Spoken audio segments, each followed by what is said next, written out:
once upon a midnight dreary, while I pondered, weak and weary, over many a quaint and curious volume of forgotten lore, while I nodded, nearly napping, suddenly there came a tapping, as of someone gently rapping at my chamber door. "'Tis some visitor," I muttered, tapping at my chamber door. Only this, nothing more. Distinctly I remember it was in the bleak December, and each separate dying ember wrought its ghost upon the floor. Eagerly I wished the morrow, vainly I had sought to borrow from my books surcease of sorrow, sorrow for the lost Lenore, for the rare and radiant maiden whom the angels name Lenore, nameless here forevermore. And the silken, sad, uncertain rustling of each purple curtain thrilled me, filled me with a fantastic terrors never felt before, so that now, to still the beating of my heart, I stood repeating, "'Tis some visitor entreating entrance at my chamber door, some late visitor entreating entrance at my chamber door.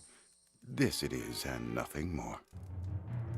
Presently my soul grew stronger, hesitating then no longer. "Sir," said I, "or madam, truly your forgiveness I implore. But the fact is I was napping, and so gently you came rapping, and so faintly you came tapping at my chamber door, that I scarce was sure I heard you. Here I opened wide the door. Darkness there, and nothing more. Deep into that darkness peering, long I stood there wondering, fearing, doubting, dreaming dreams no mortals ever dared to dream before. But the silence was unbroken, and the stillness gave no token, and the only word there spoken was the whispered word, "Lenore?"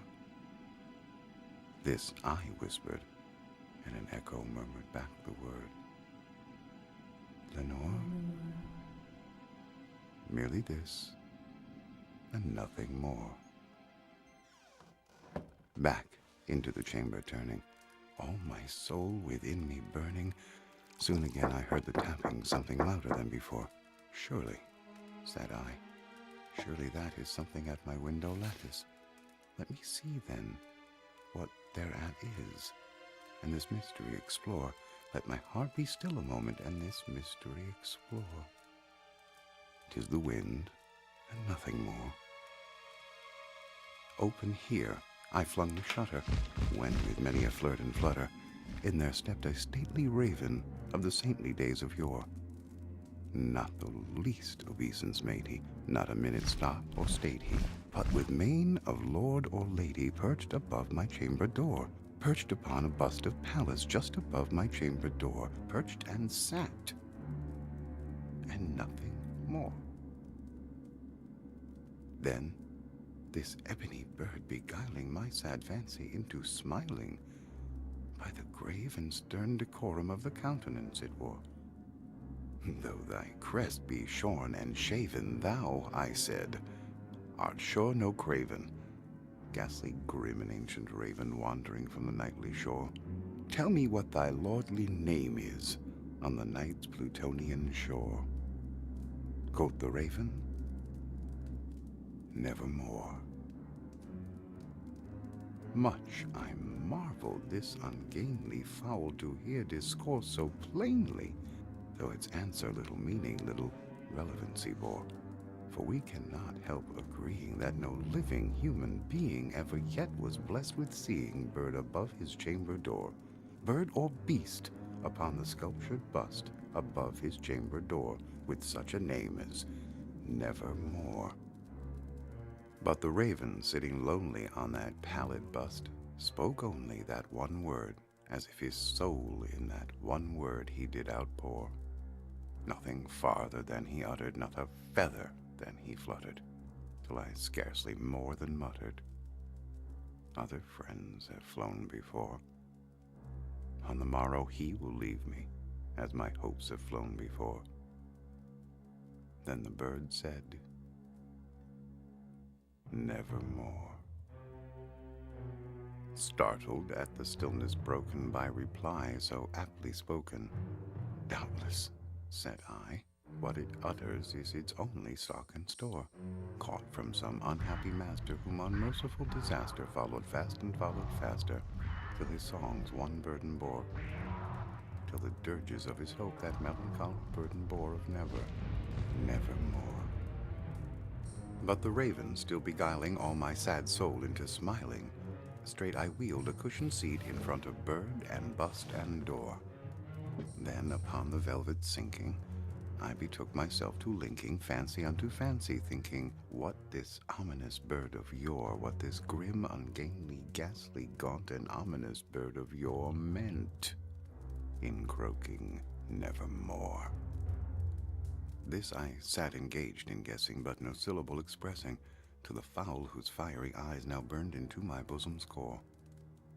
This and more I sat divining, with my head at ease reclining on the cushioned velvet lining that the lamplight gloated o'er, but whose velvet violet lining with the lamplight gloating o'er she shall press nevermore.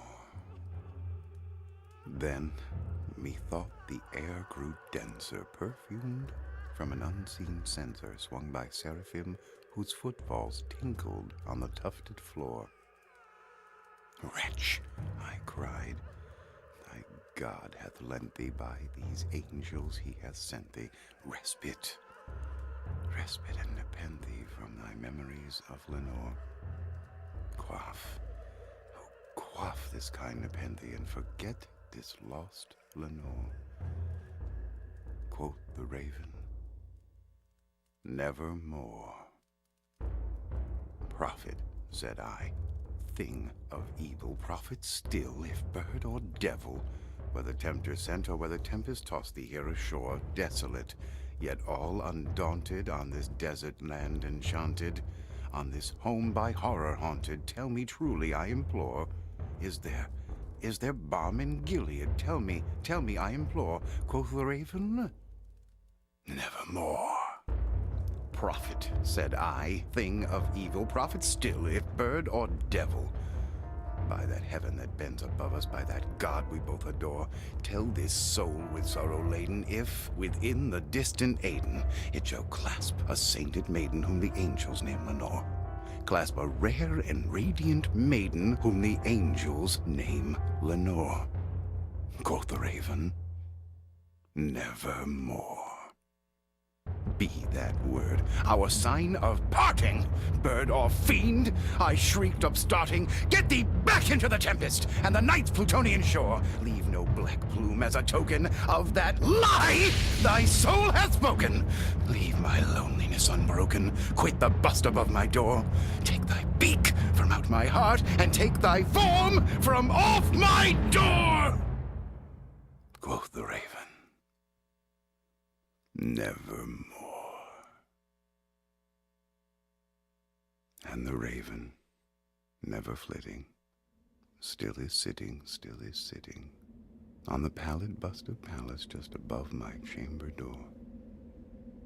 And his eyes have all the seeming of a demon's that is dreaming, and the lamplight o'er him streaming throws his shadow on the floor. And my soul from out that shadow that lies floating on the floor shall be lifted nevermore.